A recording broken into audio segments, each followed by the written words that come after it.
हाँ तो students, good afternoon. आज का जो अपना नया भाग नित्य इंटेलिजेंट क्लासेस का प्रश्नों का अर्धशतक, यह आपके पास टॉप 25 के नाम से भी होगा, प्रश्नों का अर्धशतक भी होगा और प्रश्नों का शतक और दोहरा शतक के नाम से भी माना जाएगा।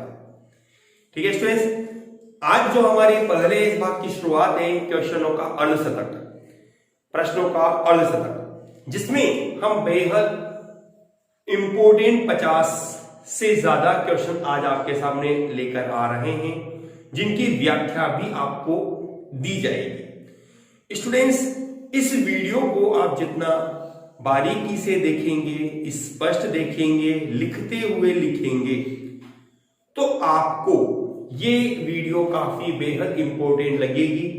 भविष्य की क्लास जो आपके बेसिक आधार को बनाती है, उसके लिए आज का अपना यह भाग एक प्रश्नों का अर्धशतक 11th क्लास बेस। लेकिन आप ये न माने कि यह 11th क्लास के लिए है, यह आपके लिए रिट, आईआईटी, नीट और आरपीएससी विभिन्न ग्रेड एग्जामों के लिए भी एक बेहद इंपॉर्टेंट भाग बनता है। ठीक है स्टूडेंट्स, इस क्वेश्चन के अर्धशतक में आज हमारा जो पहला सवाल है, पहले सवाल के रूप में हम ये कहते हैं कि एसआई पद्धति में, सुनिएगा ध्यान से क्वेश्चन को, एसआई पद्धति में प्रदीपन तीव्रता का मात्रक क्या होता है। क्वेश्चन नंबर 1 आपके पास है। मैं शॉर्ट पे बोर्ड पे लिख रहा हूं इस क्वेश्चन को, ठीक है ना, और आप चाहें तो अपनी नोटबुक में क्वेश्चन को डिटेल से भी लिख सकते हैं। क्वेश्चन मेरा है, एसआई पद्धति में प्रदीपन तीव्रता का मात्रक क्या होता है। क्वेश्चन नंबर 1 अपने पास बनता है, जो वही कहता है आपको कि एसआई पद्धति में प्रदीपन तीव्रता का मात्रक, प्रदीपन तीव्रता का मात्रक पूछता है स्टूडेंट्स। देखिए, प्रदीपन तीव्रता का मात्रक एसआई पद्धति में हम जानते हैं, एसआई पद्धति को इंटरनेशनल सिस्टम ऑफ यूनिट कहते हैं, अंतरराष्ट्रीय मात्रक पद्धति, जिसमें 7 मूल मात्रक होते हैं और 2 पूरक मात्रक शामिल किए जाते हैं। कितने? 7 मूल मात्रक और 2 पूरक मात्रक।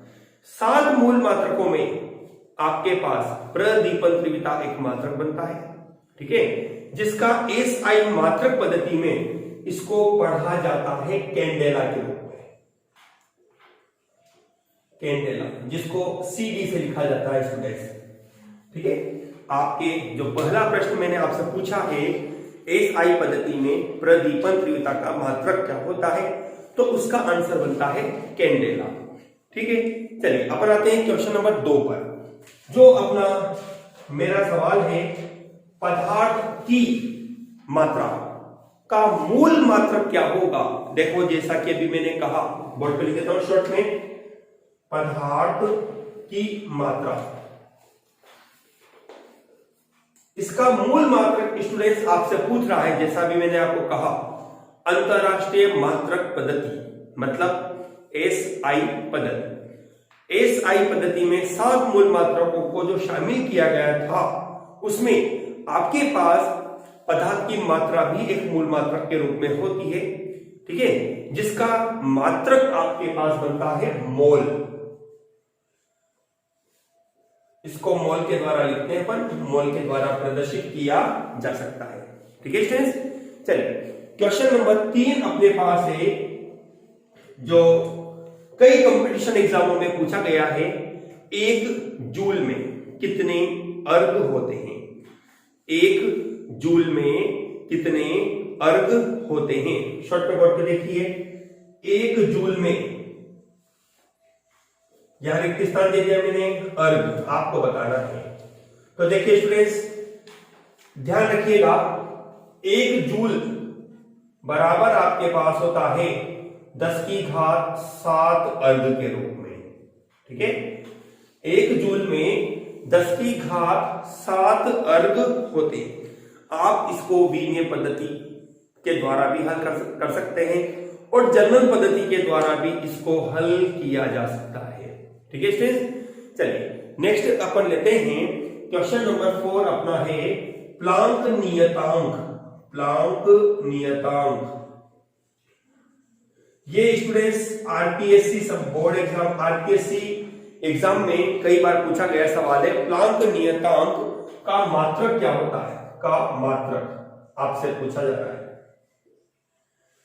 तो स्टूडेंट्स प्लांक नियतांक को हम लिखते हैं E बराबर एच न्यू। एच प्लांक नियतांक होता है, ठीक है ना, एच क्या होता है, प्लांक नियतांक होता है।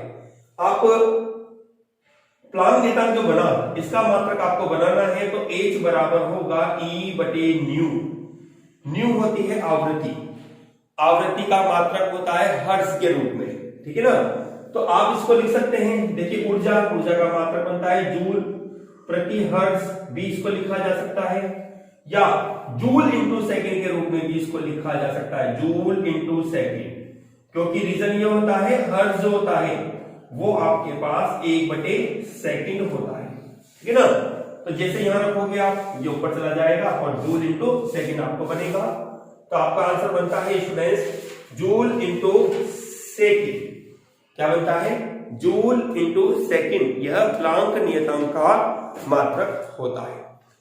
एक सवाल स्टूडेंट्स है क्वेश्चन नंबर 5 जो आपको बनता है, क्या कहता है, यह ध्यान से सुनना, ध्यान से समझना और फिर लिखना, जिसमें आपको बोला गया है कि एक भौतिक राशि ए के मापन में त्रुटि, भौतिक राशि, बोर्ड पे मैं सवाल लिख रहा हूं, भौतिक राशि ए के मापन में त्रुटि, मापन में त्रुटि डेल्टा ए हो तो ए की घात n में त्रुटि बताइए, में त्रुटि बताइए। देखो स्टूडेंट्स बहुत इजी सवाल है ये, आपको पढ़ने में सवाल खतरनाक लगा लेकिन सवाल बहुत इजी है। हमने त्रुटि संबंधित बात में कहा था जब भी किसी संख्या पर घात होती है तो उस घात को आगे लिखते हुए त्रुटि लिख दीजिए आप, आपेक्षिक त्रुटि के रूप में। घात कितनी है इस पर, 1 से, ठीक है। तो आपका आंसर क्या बना, x delta a upon a। अब प्रतिशत पूछता है तो प्रतिशत का साइन लगा दीजिए आप। तो यहां पर अपना आंसर क्या बनेगा, यहां अपना आंसर बनेगा, ये आंसर है स्टूडेंट्स अपने पास सारे जो एरो रिप्रेजेंट कर रहा है इसको, ठीक है। अपना आंसर बनेगा n है यहां पर, तो n आगे आ जाएगा डेल्टा a अपॉन a, और यहां बन जाता है आपके पास प्रतिशत का चिन्ह। समझ आई बात। जैसे एग्जांपल और देखना एक, जैसे मैंने यूं लिखा p की घात n, q की घात r, तो बताइए प्रतिशत त्रुटि क्या होगी, बहुत इजी हुआ, n आगे डेल्टा p अपॉन p प्रतिशत प्लस r आगे डेल्टा q अपॉन q प्रतिशत। ये लीजिए आपका आंसर आ गया। ये अपना रफ वर्क है, आप इसको भी नोट करें साथ में ताकि आपको ध्यान रहे हमने आंसर कैसे लिखा, किस प्रकार से आंसर बनाया इसका, ठीक है। चलिए हम आते हैं अपने अगले सवाल क्वेश्चन नंबर 6 पर। क्वेश्चन नंबर 6 आपको क्या कहता है, दो ऐसे नियतांक बताइए, सुनना ध्यान से, दो ऐसे नियतांक संख्या पूछी गई है, दो ऐसे नियतांक बताइए, नियतांक बताइए जो विमाहीन हो, सॉरी विमाहीन नहीं हो, है ना। विमाहीन नहीं हो से मतलब क्या है कि जिनकी विमा m0 l0 t0 नहीं होती हो।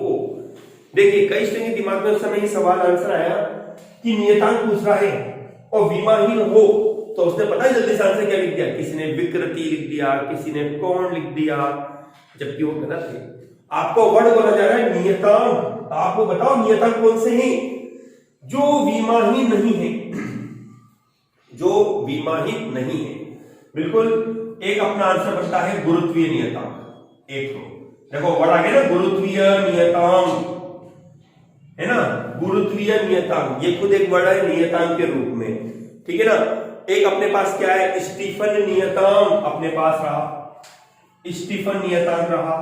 और भी आप कह सकते हो जैसे जैसे अपन ने पढ़ा अभी, प्लांक नियतांक आपके पास रहा, ये सब स्टूडेंट्स यहां पर आप इसका आंसर लिख सकते थे कि वो नियतांक जिनकी बीमा बनती हो, इनमें सबकी बीमाएं आपको प्राप्त रहती है। तो आपका आंसर क्या बनेगा इसमें? आप इन तीन में से कोई सा भी एक नाम लिख सकते थे यहां पे, जैसे मैंने लिख दिया गुरुत्वीय नियतांक, ठीक है। आपने स्टीफन नियतांक लिखा तो भी सही है स्टूडेंट्स,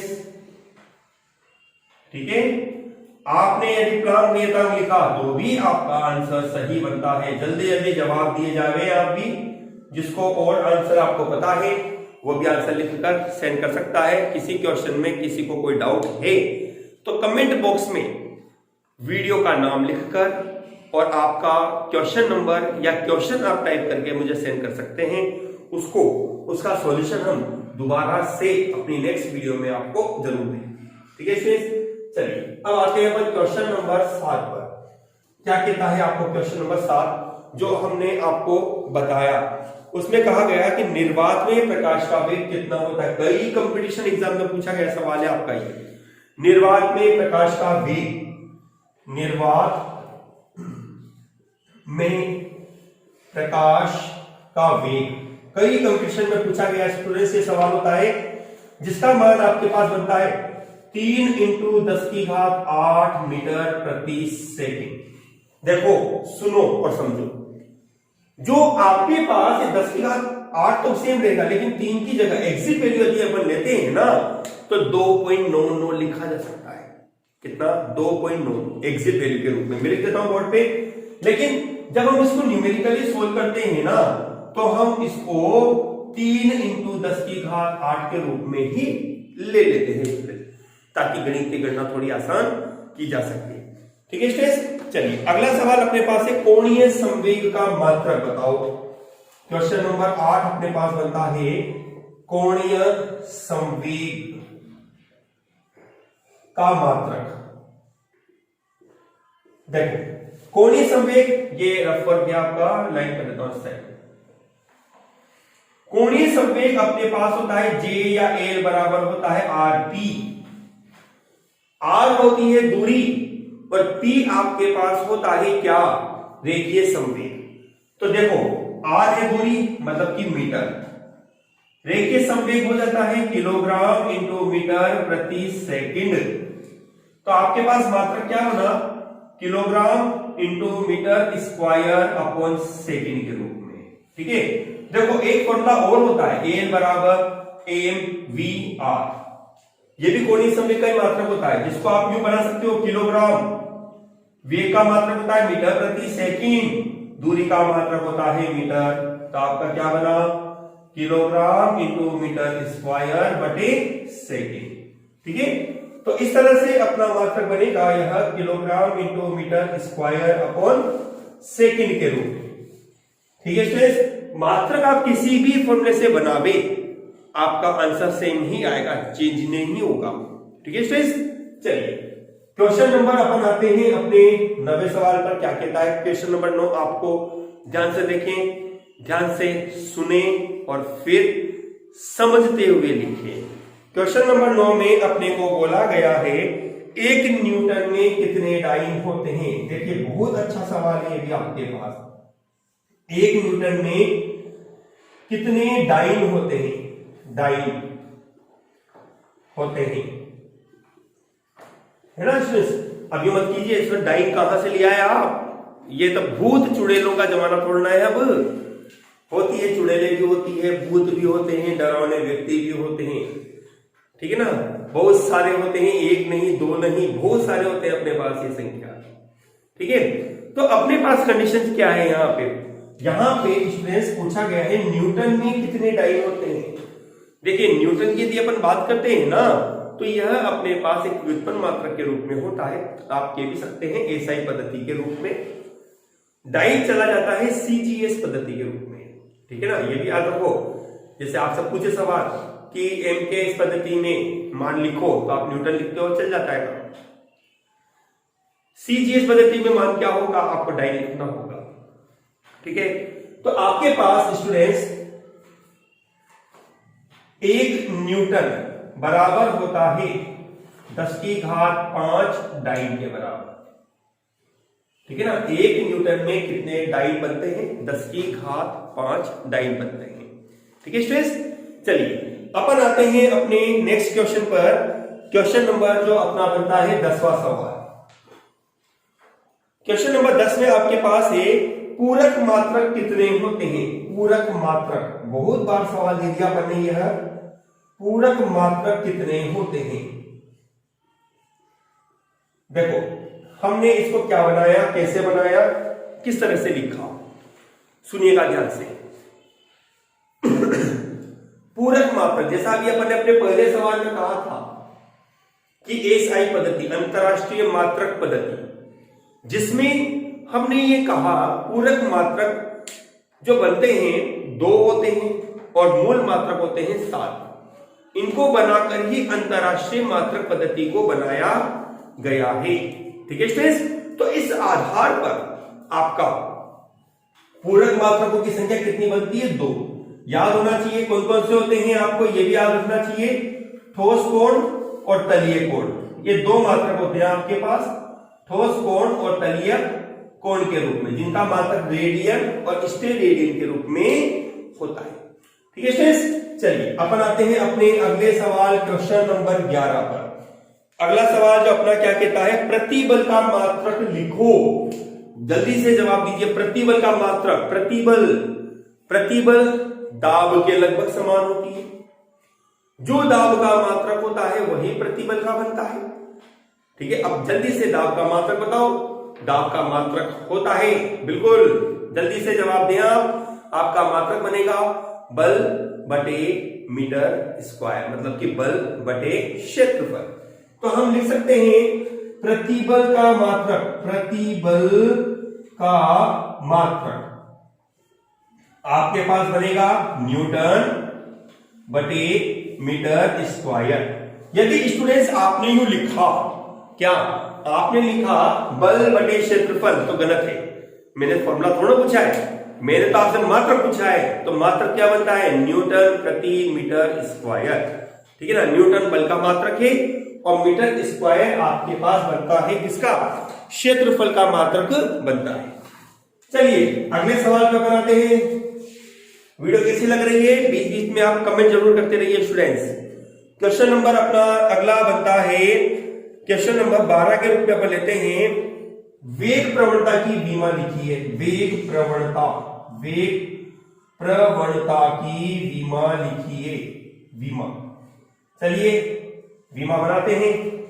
वेग प्रवणता बराबर होती है वेग बटे दूरी।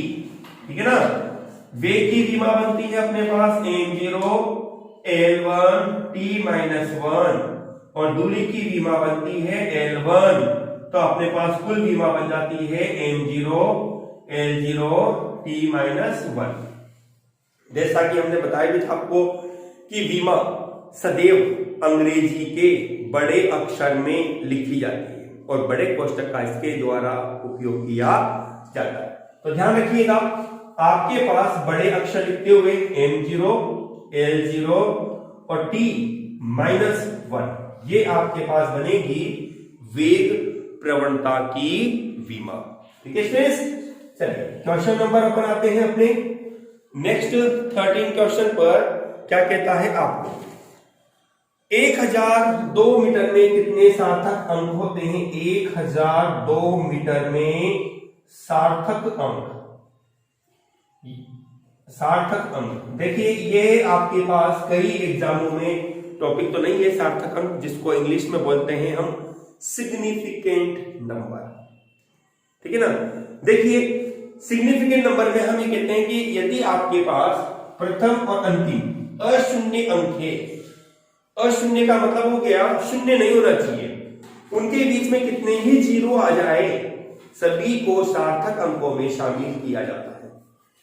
लेकिन यहां इस सवाल में एक चीज और दे दी इसने, क्या? मीटर, मात्रक। तो जब मात्रक शामिल हो गया तो सभी को गिन दो, तो आपके पास सार्थक अंकों की संख्या जिसको SN से लिखा जा सकता है आपके पास बनेगी 4 बनेगी। इसमें कुल सार्थक अंक बनते हैं अपने पास 4। ठीक है, क्वेश्चन नंबर अपने पास आता है अगला 14 नंबर का। क्या कहता है क्वेश्चन नंबर 14?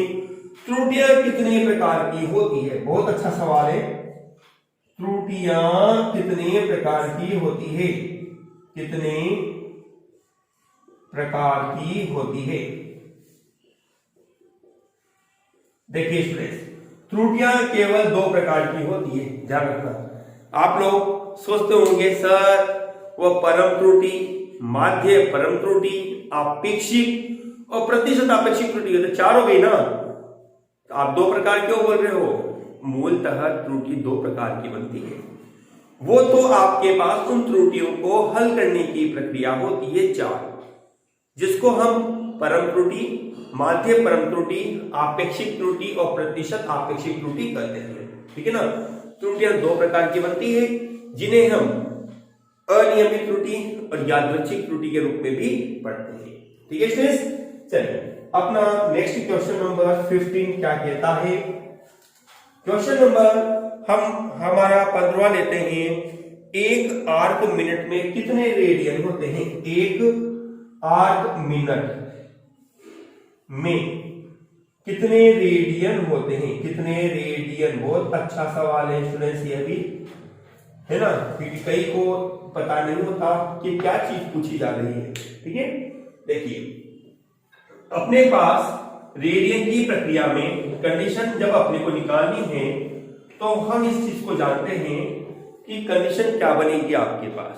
कंडीशन के रूप में आप यहां लिख सकते हैं 1 डिग्री, 1 आर्क मिनट और 1 सेकंड के रूप में। चलिए देखिए, अपने पास 3 कंडीशन होती है, 1 डिग्री, 1 मिनट और 1 सेकंड। डिग्री के रूप में अपन लेते हैं तो 1.745 इंटू 10⁻⁻² रेडियन होता है। 1 मिनट के रूप में लेते हैं तो अपने पास होता है 1 मिनट के रूप में 2.85 इंटू 10⁻⁻⁴ रेडियन।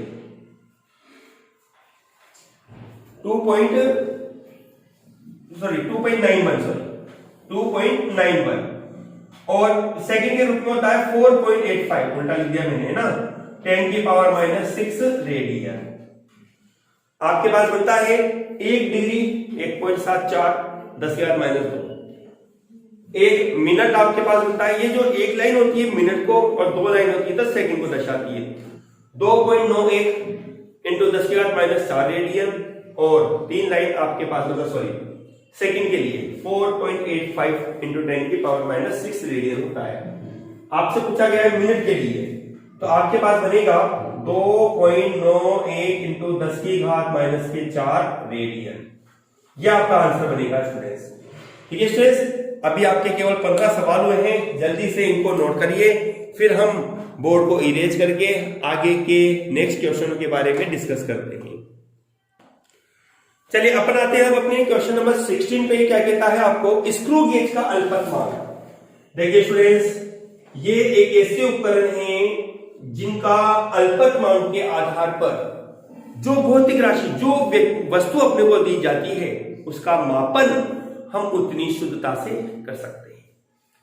होता क्या है कि देखिए कि कई पैमाने ऐसे होते हैं जो दशमलव के बाद 1 मान पड़ता है, 2 पड़ता है, 3 पड़ता है, 4 पड़ता है। दशमलव के बाद जो पैमाना जितने अधिक मानों को शुद्धता से पढ़ सकता है, वह एक अच्छा प्रायोगिक उपकरण कहलाता है।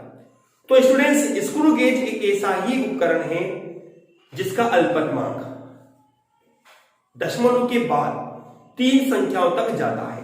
ठीक है, तो हम ये कहते हैं स्क्रू गेज का अल्पतमांक आपके पास बनेगा, अल्पतमांक 0.001 सेंटीमीटर। ध्यान रखना, मात्रक जरूरी है, यदि मात्रक नहीं लगाया तो कोई मार्क्स नहीं है आपका। ठीक है ना। अब ये सुनो, इसका मतलब क्या हुआ? ये दशमलव के बाद के 3 मानों को शुद्धता से पढ़ सकता है ना। और सबसे न्यूनतम पाठ्यंक जो इसका बनेगा वो यही होगा 0.001 के रूप में। ठीक है स्टूडेंट्स, चलिए अपन आते हैं अपने क्वेश्चन नंबर 17। क्या कहता है क्वेश्चन नंबर 17 अपने को? गुरुत्वीय त्वरण का मान लिखो। बहुत अच्छा सवाल है।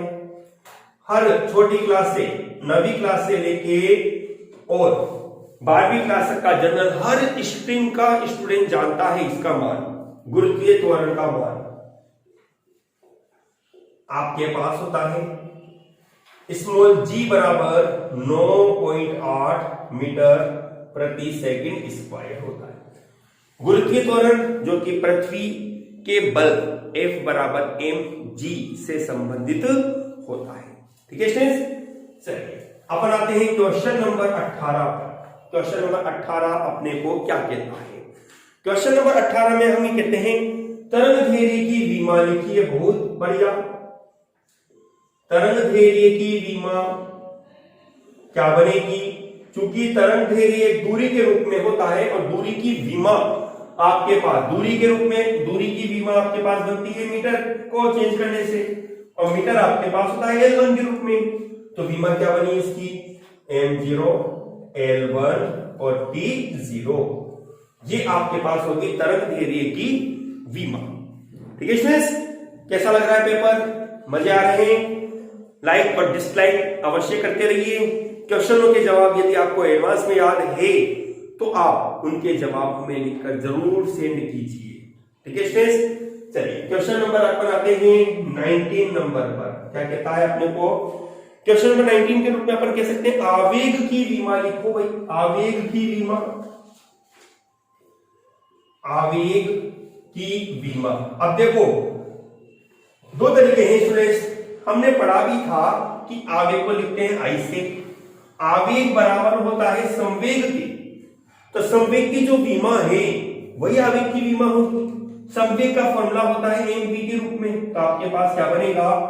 किलोग्राम इंटू मीटर प्रति सेकेंड।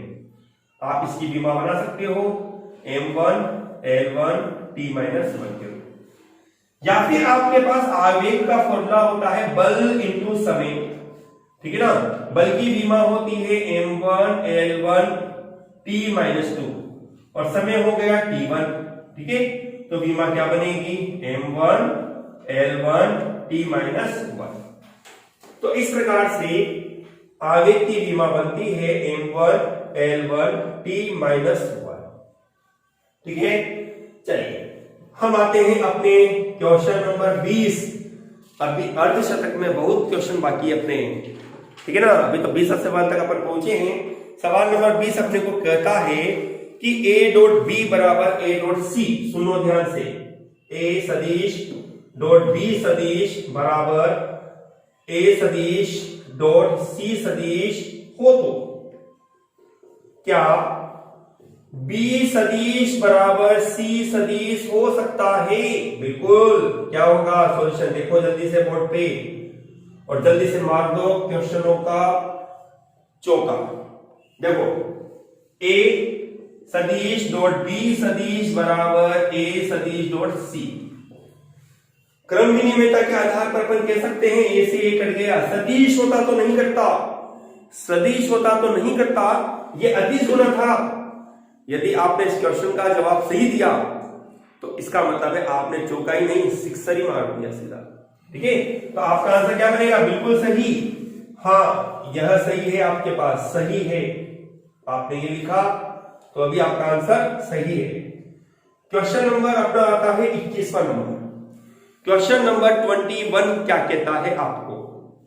देखिए क्वेश्चन नंबर 21 में मैंने आपको दिया है आई कैप प्लस जे कैप डॉट है। डॉट का मतलब आप जानते हो कि ये अदिश गुणा को दर्शाता है। आई कैप प्लस के कैप, तो इसका मान क्या होगा आपको बताना है। इसका मान लिखिए, का मान लिखिए, मान लिखिए। तो देखो स्टूडेंट्स, यदि अपन इसको डिस्क्रिप्ट लेवल में बड़े क्वेश्चन के आधार पे करें तो पहले आई को आई से गुणा करो, आई कैप डॉट आई कैप। आई को के कैप से गुणा करो, आई कैप डॉट के cap plus J dot I और प्लस जे कैप डॉट के कैप। जैसा कि अदिश गुणा में हमने कहा था कि परस्पर लंबवत सदिशों का अदिश गुणा 0 होता है। तो ये जीरो और ये जीरो, इसका जो मान है समांतर सदिश है, ये समांतर का मतलब होता है इनके मध्य कोण थीटा बराबर 0 डिग्री होता है, और इसका मान आपके पास कितना होता है 1। तो आपका आंसर क्या आएगा 1 रन। आपने लिया 21वें नंबर की जो गोल है उस पर लिया आपने 1 रन केवल, ठीक है। लेकिन 1 अंक का मतलब ये नहीं हुआ 1 रन का मतलब कि आपने 1 रन ही लिया। अरे ये 1 रन आपके पास वो रन है जो कि बहुत भाग दौड़ के आपने लिया है, ठीक है। चलिए क्वेश्चन नंबर अपन लेते हैं 22। आ जाइए 22 पे अपना क्या कहता है कि आपके पास 2i plus 3i plus k, 2i plus 3j plus k का परिमाण क्या होगा। परिमाण बताओ भाई इसका, बहुत इजी है। चलो सर परिमाण अंडर रूट में लेते हैं हम 2 का स्क्वायर प्लस 3 का स्क्वायर प्लस 1 का स्क्वायर, कितना हो जाएगा 4 प्लस 9 प्लस 1, 9 और 1 10, अंडर रूट 14। आपका आंसर बनेगा अंडर रूट 14, ठीक है स्टूडेंट्स। ये अपना हुआ क्वेश्चन नंबर 22। क्वेश्चन नंबर 23 कितने, क्वेश्चन नंबर 23 शून्य सदिश का परिमाण बताओ। वेरी गुड, शून्य सदिश का परिमाण बताओ। शून्य सदिश का परिमाण, देखिए साहब परिमाण निकालना है, शून्य है। अभी आपने 2 का परिमाण निकाला तो 2 का स्क्वायर अंडर रूट में कर दिया, शून्य का स्क्वायर आप करोगे तो शून्य ही होगा। ये लो आंसर क्या बनेगा 0, मतलब ये तो आपके पास क्या चली गई 9 बॉल चली गई, ठीक है ना। ये क्या हो गया आपके पास 9 बॉल, लेकिन अंक तो मिला आपको, 1 अंक तो बना यदि आपने आंसर 0 लिखा है तो। चलिए अपन आते हैं अपने क्वेश्चन नंबर 24 पर। क्वेश्चन नंबर 24 आपको कहता है ए सदिश डॉट ए सदिश का मान लिखो, का मान लिखिए। देखो इसको करने के 2 तरीके हैं स्टूडेंट्स, ध्यान से देखना। यदि आपने दोनों तरीके लिखे तो भी आपको नंबर मिल जाते हैं, दोनों में से कोई एक तरीका आपको लिखा तो भी आपका आंसर सही माना जाएगा, ठीक है। इसको आप लिख सकते हैं इस तरह से, देखो रफ वर्क करके दिखा देता हूं मैं। ए सदिश डॉट ए सदिश बराबर होगा मोड ए cos थीटा, ठीक है। आपने ये लिखा तो भी आपका आंसर सही है, मोड ए cos थीटा।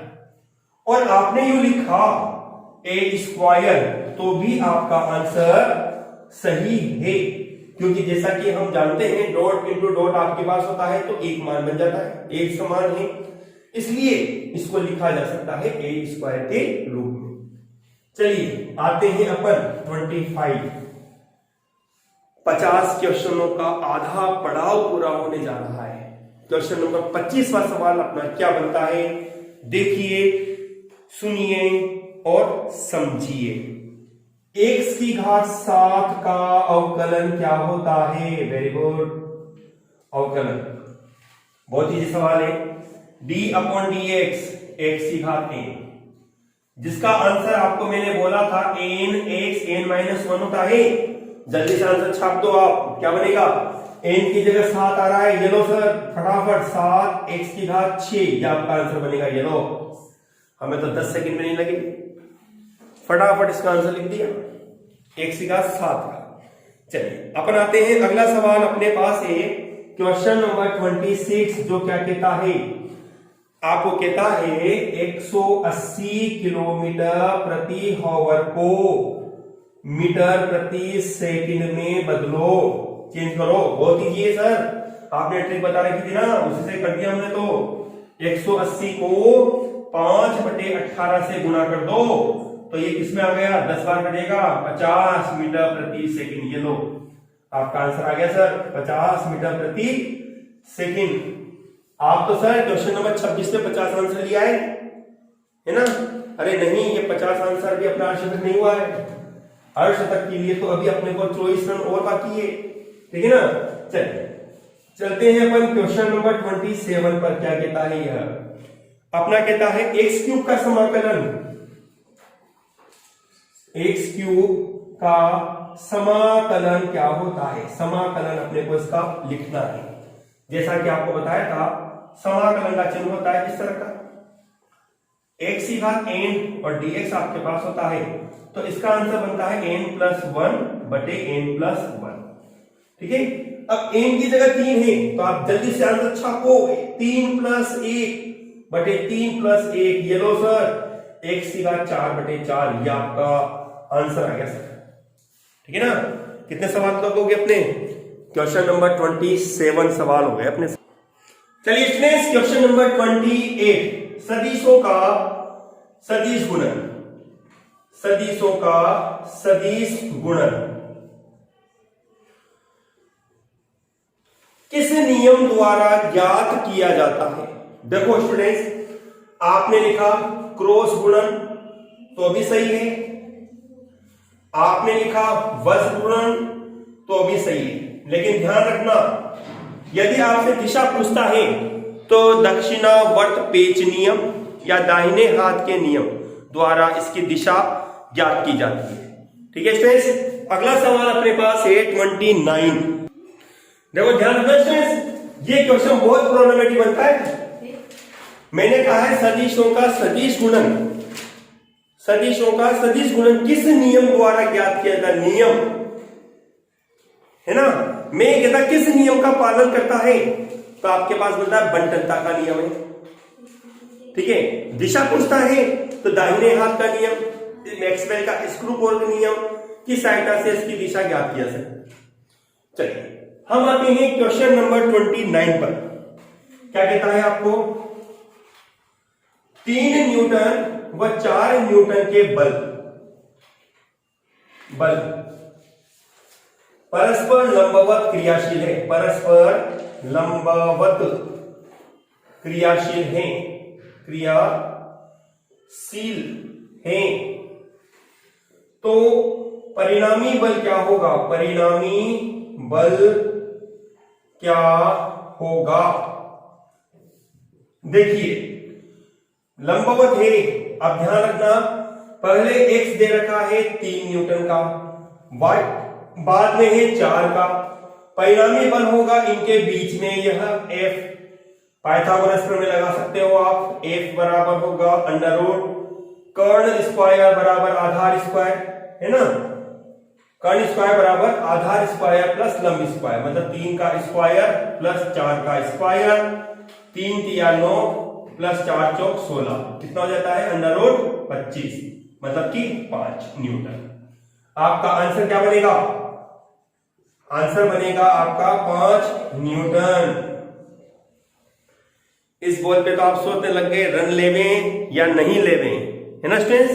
चलिए क्वेश्चन नंबर 30 अपन आते हैं। 30 में क्या कहता है आपको कि चाल किस प्रकार की राशि है, बहुत ही आसान सवाल है सर ये तो, चाल किस प्रकार की राशि है, किस प्रकार की राशि, इसमें पूछना है आपको कि राशि सदिश है या अदिश है। तो स्टूडेंट्स चाल में दिशा नहीं होती है, परिमाण जरूर होता है, इसलिए यह एक अदिश राशि बनती है। कौन सी राशि है यह, अदिश राशि होती है। चलिए क्वेश्चन नंबर आते हैं हम 31 पर, बहुत निकट आते जा रहे हैं हम, अभी अभी अपने पास 20 रन और बाकी बनते हैं अर्धशतक के लिए। तो ध्यान से देखें, ध्यान से सुने और ध्यान से समझें और तत्पश्चात लिखें। ठीक है, 31 क्या कहता है आपको, 7 मीटर त्रिज्या, 7 मीटर त्रिज्या के वृत्ताकार पथ में गतिमान वस्तु द्वारा तय की गई दूरी कितनी होगी, वस्तु द्वारा तय दूरी कितनी होगी, यह आपको बताना था। बहुत आसान सवाल था। 7 मीटर त्रिज्या, देखो वृत्ताकार पथ है यह, है ना, यह 7 मीटर त्रिज्या हो गई इसकी, O से A। अब स्टूडेंट्स में यदि यहां देखा ना विस्थापन कितना होता, तो विस्थापन 0 होता, क्योंकि वस्तु वापस से अपनी अवस्था में आ गई है लौट के, है ना, तो ये कितना होता आपके पास 0 विस्थापन बनता। लेकिन दूरी पूछ रहा है, अब आपके पास आता है सर चक्कर कितने लगा रहा है, जब तक वो कुछ नहीं बोलता है आपको एक चक्कर मानते ही अपना वर्क करना होता है। ठीक है, तो दूरी बराबर आपके पास बनेगा यह 2 पाई r। 2 पाई का मान होगा 22/7, r का मान 7, 44 मीटर। ये आपका आंसर बनेगा। ठीक है स्टूडेंट्स, आ जाइए क्वेश्चन नंबर 32। जैसे जैसे निकट आते जा रहे हैं क्वेश्चनों का खतरा, बॉलर का खतरा बढ़ता चला जा रहा है। 32 क्वेश्चन आपको क्या कहता है, आई केप क्रॉस जे केप का मान बताओ। आई केप क्रॉस जे केप का मान क्या होगा? देखो मैंने आपको ट्रिक बताई थी अपने वीडियो में कि आप ट्रिक के आधार पर गुणा की प्रक्रिया को सोल्व कर सकते हैं। देखो कैसे, दोबारा ध्यान से देखना। जैसे हमने ये सर्किल बनाया है ना, इस सर्किल में एंटी क्लॉकवाइज डायरेक्शन बना हुआ, एंटी क्लॉकवाइज, ध्यान रखना दिशा एंटी क्लॉकवाइज के रूप में बनेगी। आई केप, जे केप और के केप। आपको एंटी क्लॉकवाइज चलते हो तो गुणा को धनात्मक लिखना है, और यदि क्लॉकवाइज चलते हो तो ऋणात्मक लिखना होता है। आपके पास बनता है आई क्रॉस जे, आई क्रॉस जे, एंटी क्लॉक चल रहे हो ना ये, तो आपको पॉजिटिव के रूप में चलना है, तो आपका आंसर बनता है कितना, के के। यदि आप उल्टा चलते ना जे क्रॉस आई तो भी के पाता, लेकिन चिन्ह बनता माइनस का। ठीक है स्टूडेंट्स, चलिए आते हैं अपन 33। क्या कहता है 33? ध्यान से देखें, आई केप क्रॉस आई केप बराबर कितना होगा? Very good. देखो आई केप क्रॉस आई केप, जैसा कि हम जानते हैं I dot I, I cross आई और बटे मोड ए, इसको यूं लिखा जा सकता है, sorry I cross I, A cross B के रूप में आप लिख सकते हो ए बी साइन थीटा। अब चूंकि दोनों एक जैसे सदिश है तो यह थीटा इज इक्वल टू बनता है 0 डिग्री, और आप जानते हैं साइन 0 का मान होता है 0, इसलिए आई क्रॉस आई का मान होता है 0। अभी थोड़ी देर पहले हमने बताया भी था, अदिश गुणा होता यदि यह तो 1 होता, सदिश गुणा में ये मान 0 चला जाता है। चलिए आ जाइए क्वेश्चन नंबर 34। क्या कहता है आपको, स्थिति सदिश का समय के सापेक्ष अवकलन करने पर, स्थिति सदिश का समय के सापेक्ष अवकलन करने पर, समय के सापेक्ष अवकलन करने पर, अवकलन करने पर कौन सी भौतिक राशि प्राप्त होती है? देखो जानते हो आप बहुत अच्छी तरह, वेग बराबर होता है विस्थापन बटे कितना समय होता है सर। हाँ वेरी गुड। विस्थापन को स्थिति सदिश के रूप में भी बोला जा सकता है। तो आपके पास राशि बनेगी कौन? वेग। चाल मत लिख देना, क्योंकि चाल आपके पास दूरी से संबंधित होती है और एक अदिश राशि होती है। इसने वर्ड आपको ले दिया सदिश, तो आपसे जो भी आंसर पूछना चाहता है ना ये, वो सदिश के रूप में पूछना चाहता है। ठीक है स्टूडेंट्स, चलिए आते हैं अपन 35 क्वेश्चन नंबर। क्वेश्चन नंबर 35 अपने को क्या कहता है? ये कहता है आपके पास कि ए सदिश बराबर आपके पास है 5 आई के प्लस 6 जे के माइनस के 4 के व बी सदिश बराबर आपको देता है यह 2 आई के प्लस 3 जे के। तो आपसे पूछ रहा है यह कि इनका अदिश गुणा क्या होगा, मतलब कि ए सदिश डॉट बी सदिश कितना होगा। बहुत इजी है, हल करके देख लो। आपको भी तरीका मैंने बताया, आई केप को आई केप से गुणा कर लो, जे केप को जे केप से, क्योंकि बाकी के अवयव क्या रहेंगे? 0। अब इसमें के नहीं, के मतलब 0 हुआ, 0 को जब इससे गुणा करोगे तो ये वैल्यू आपको 0 देगी। तो आपके पास क्या बनेगा? 5 इंटू 2 मतलब कि 10, 6 इंटू 3 प्लस के 18 और यह 0। आपका आंसर बनता है 28। ठीक है ना। अब आप कहते हो सर बाकी ये कहां चले गए? बाकी ये 0 जाएंगे, क्यों? क्योंकि आप जानते हो I cap dot I cap या J cap dot J cap या K cap dot K cap होता है तो ये मान 1 होता है। यदि आपके पास I cap dot J cap या J cap dot I cap या K cap dot I cap या I cap dot K cap या J cap dot K cap या K cap dot J cap होता है, तो ये वैल्यू आपको 0 जाती है। ठीक है स्टूडेंट्स, इस तरह से अभी अपने 35 सवाल बाकी हुए हैं, केवल 35 सवाल कंप्लीट हुए हैं। जल्दी से इन क्वेश्चन को नोट करें। चलिए स्टूडेंट्स, अब लेते हैं क्वेश्चन नंबर 36। बहुत जल्दी, बहुत निकट 50 प्लस की ओर चलते हुए हमारे पास सवाल है a बराबर 5i प्लस 12j की दिशा ज्ञात करो।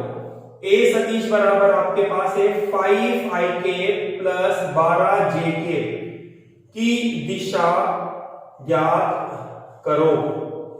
ये क्वेश्चन है स्टूडेंट्स, जैसा कि आपको जानकारी है, जब भी दिशा पूछता है तो आपको उपयोग में लेना है टेन थीटा। ठीक है ना, और टेन थीटा बराबर मैंने अपनी वीडियो में बताया शॉर्ट पॉइंट के रूप में y बटे x। ठीक है, देखिए ये तो है x का गुणांक 5 और ये है y का गुणांक 12, तो इसलिए टेन थीटा जो कि दिशा को प्रदर्शित करता है आपके पास बनेगा 12 बटे 5 y बटे x, जिसको आप लिख सकते हैं थीटा बराबर होगा टेन इनवर्स 12 बटे 5। ये आपका आंसर बनता है। ठीक है स्टूडेंट्स, चलिए हम आते हैं क्वेश्चन नंबर 37। क्या कहता है ये कहता है आपको कि सदिश a व b के मध्य कोण थीटा हो तो परिणामी सदिश क्या होगा। सदिश a व b के मध्य कोण थीटा हो तो परिणामी सदिश क्या होगा। दोबारा सुनिए, सदिश a व b के मध्य कोण थीटा हो तो परिणामी सदिश क्या होगा। तो देखो स्टूडेंट्स, परिणामी सदिश आप लिख सकते हैं r बराबर अंडर रूट, क्योंकि इसने a और b कहा है आपको, तो a square plus b square plus 2ab cos theta, ये आपका क्वेश्चन का आंसर बनता है। बहुत जल्दी 37 सवाल हो गए, 38वां सवाल देखो जल्दी से। क्वेश्चन नंबर आपका अगला बनता है अवकलन का व्युत्क्रम क्या कहलाता है। अवकलन का व्युत्क्रम, अवकलन का व्युत्क्रम आपके पास समाकलन कहलाता है। बहुत अच्छा, समाकलन कहलाता है। ठीक है स्टूडेंट्स, चलिए हम आते हैं क्वेश्चन नंबर 39 पर। क्वेश्चन नंबर 39 क्या बनता है, क्या बनेगा। आपके पास सवाल है जो कि अपने बुक में न्यूमेरिकल दे रखा है, इस पर आधारित लॉरेंज बल का सूत्र क्या होता है, सूत्र लिखिए। तो स्टूडेंट्स बहुत इजी सवाल है। लॉरेंज बल का सूत्र आप लिख सकते हैं F बराबर होगा Q V क्रॉस B। ठीक है स्टूडेंट्स, यहां आपके पास V वेग कहलाता है, B आपके पास चुंबकीय क्षेत्र कहलाता है और Q आपके पास आवेश कहलाता है। ठीक है स्टूडेंट्स, चलिए नेक्स्ट आते हैं क्वेश्चन नंबर 40। क्वेश्चन नंबर 40 आपको क्या कहता है, अपने पास जो सवाल बनता है कि a सदिश बराबर आपको दे रखा है 3i प्लस 4j का परिमाण क्या होगा। ऐसा सवाल पहले भी आया था अपने पास, परिमाण क्या होगा। जैसा कि आप जानते हैं परिमाण निकालने के लिए मोड a बराबर होगा अंडर रूट 3 का स्क्वायर प्लस 4 का स्क्वायर, मतलब कि 9 प्लस 16 बराबर कितना हो गया, अंडर रूट 25, जो कि आपका आंसर देगा 5। ठीक है स्टूडेंट्स, इस तरह से ये 40 सवाल आपके पूरे होते हैं। अभी 50 के लिए 10 सवाल और आपके बाकी रहते हैं। जल्दी से इसको लिखिए, फिर हम आगे बढ़ते हैं। चलिए स्टूडेंट्स, अब लेते हैं क्वेश्चन नंबर 41। बिल्कुल 10 क्वेश्चन दूर अपने कदम से हम क्वेश्चन नंबर 41 अपने पास है, सदिशों का वियोजन कितने प्रकार का होता है। क्वेश्चन आपके पास है सदिशों का वियोजन, सदिशों का वियोजन कितनी प्रकार का होता है। वियोजन, तो इसमें सदिशों का जो वियोजन है, वियोजन का मतलब है बांटना, सदिशों को दो भागों में बांटा जा सकता है, दो प्रकार का, जिसको हम कहते हैं लंब घटक और दूसरा होता है अपने पास ऊर्ध्वाधर घटक के रूप में। ऊर्ध्वाधर घटक दो भागों में इसको बांटा जा सकता है। चलिए क्वेश्चन नंबर आते हैं अपन 42। जैसे जैसे आगे बढ़ते चले जा रहे हैं एक एक क्वेश्चन आपके पास इंपॉर्टेंट बनता चला जा रहा है, क्वेश्चन मजेदार होता चला जा रहा है। क्वेश्चन अपने पास है अगला, सदिश कितने प्रकार के होते हैं? सदिश कितने प्रकार के होते हैं? सदिश के प्रकार देखो, वैसे तो सदिश कई प्रकार के होते हैं। जैसे प्रकारों में अपन बात करते हैं शून्य सदिश, एकांक सदिश, ठीक है ना, समान सदिश, असमान सदिश, विपरीत सदिश, ठीक है। लेकिन मुख्य रूप से जब इसने पूछा है कितने प्रकार के होते हैं, तो मोस्टली सदिश अपने पास दो प्रकार के बनते हैं, जिन्हें हम अक्षीय सदिश और रेखीय सदिश के रूप में कहते हैं, ठीक है ना। अक्षीय सदिश और रेखीय सदिश के रूप में इन्हें पढ़ा जाता है, घूर्णी सदिश भी आप कह सकते हो, ठीक है। चलिए क्वेश्चन नंबर अपने पास है 43। 43 क्या कहता है? जल्दी जल्दी आगे बढ़िए। क्वेश्चन नंबर 43 में अपने पास बनता है, क्या एक सदिश और एक अदिश को जोड़ा जा सकता है? सवाल क्या है, क्या एक सदिश राशि व एक अदिश राशि को जोड़ा जा सकता है? अदिश राशि को जोड़ा जा सकता है। तो आपका आंसर बनता है इसमें नहीं, ऐसा संभव नहीं होता। जैसे मान लीजिए ए सदिश आपको दे रखा है 2i प्लस के 3j व b बराबर मान लीजिए 5 है। अब मैं आपसे बोल इसको जोड़ो, आप नहीं जोड़ सकते आप, ठीक है ना। तो ऐसा संभव नहीं होता। चलिए क्वेश्चन नंबर 44, बिल्कुल क्वेश्चन नंबर 44 में हम कह सकते हैं दो समांतर सदिशों का सदिश गुणनफल। दो समांतर सदिशों का सदिश गुणनफल क्या होता है? सवाल है अपने पास, दो समांतर सदिशों का सदिश गुणनफल क्या होता है? गुणनफल क्या होगा? मैं ये लिख देता हूं शॉर्ट में, क्या होगा। चले तो फिर देखो, आप सवाल देखो, जैसे एग्जांपल के तौर पर दो सदिश ए बी आपके पास है, जिसका आंसर इसमें अपने पास आता है मोड ए मोड बी साइन थीटा के रूप में, ठीक है ना। अपन जानते हैं समांतर बोला गया है, समानांतर होने के लिए थीटा बराबर 0 डिग्री होता है। तो आप जानते हैं साइन 0 डिग्री बराबर होगा 0, अतः आपके पास आंसर, सॉरी यहां डॉट नहीं क्रॉस बनेगा, तो आपका आंसर बनेगा ए सदिश क्रॉस बी सदिश बराबर आपको मिलेगा कितना? 0 प्राप्त होगा। कितना बनेगा? 0 प्राप्त होगा। चलिए आते हैं अपन क्वेश्चन नंबर 45 पर। 45 क्वेश्चन नंबर 45 क्या कहता है आपको, जो कि जल्दी से बताएंगे आप आंसर।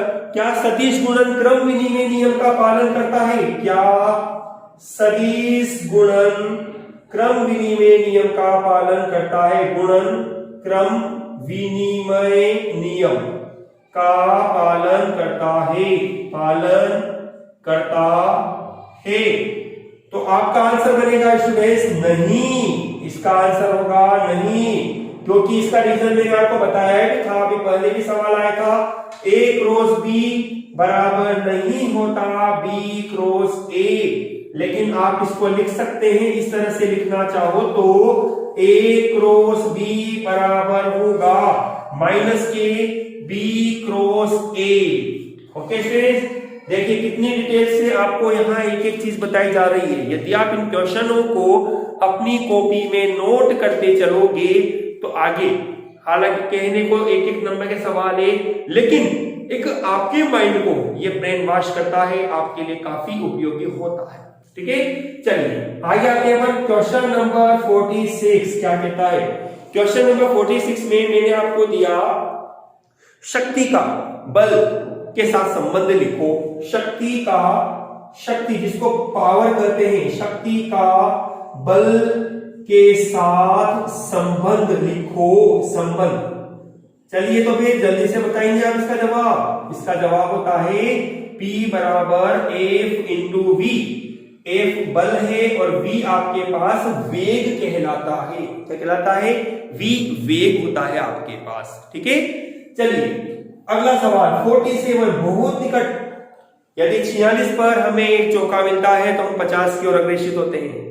ठीक है ना। अभी हम 46वें क्वेश्चन पर से निकले, 47वें क्वेश्चन पर आते हैं। हमारे पास सवाल है, एक अश्व शक्ति जो कि हॉर्स पावर भी कहलाता है, एक अश्व शक्ति में कितने वाट होते हैं? कितने वाट?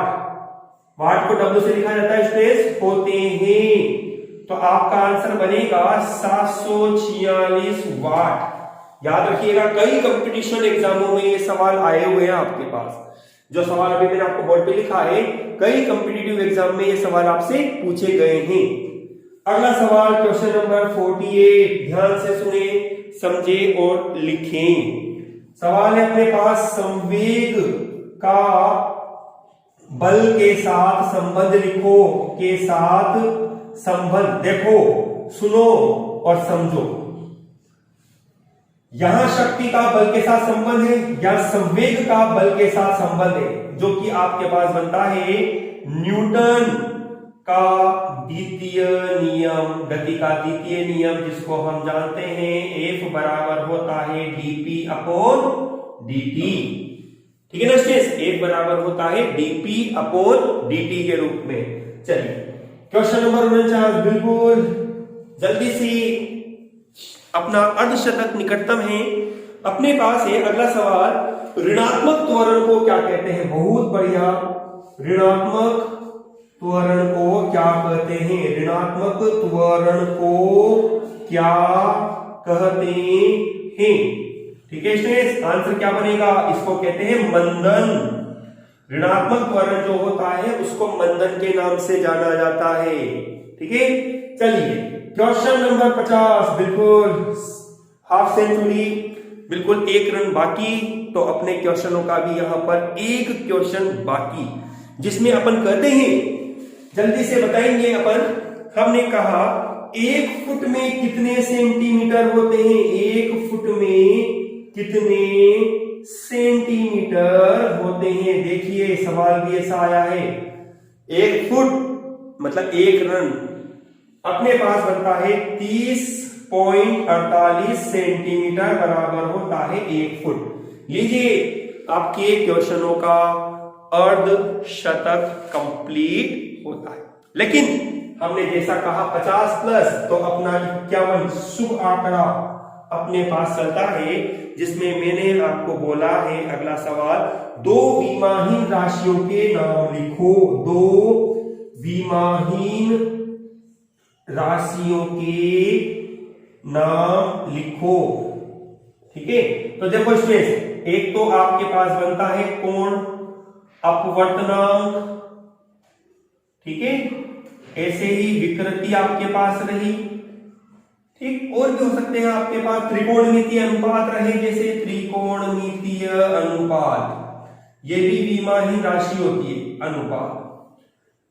ठीक है स्टूडेंट्स, इस तरह से अपने आज का ये पहला भाग क्वेश्चनों का अर्धशतक कंप्लीट होता है स्टूडेंट्स। यह वीडियो हर एग्जाम के लिए, चाहे लोअल से लोअल एग्जाम रहे, कांस्टेबल भर्ती परीक्षा, SSC exam, LDC exam, writ first level, second level, RPSC first grade, second grade, third grade, और भी जो भी कॉम्पिटिटिव एग्जाम है, बैंक पीओ की दृष्टि से भी एक आपका ये वीडियो काफी इंपॉर्टेंट रहता है। हम हमारी इस वीडियो को और आगे भी नए नए इस रूप में लेते आएंगे, नए नए क्वेश्चनों के साथ लाएंगे।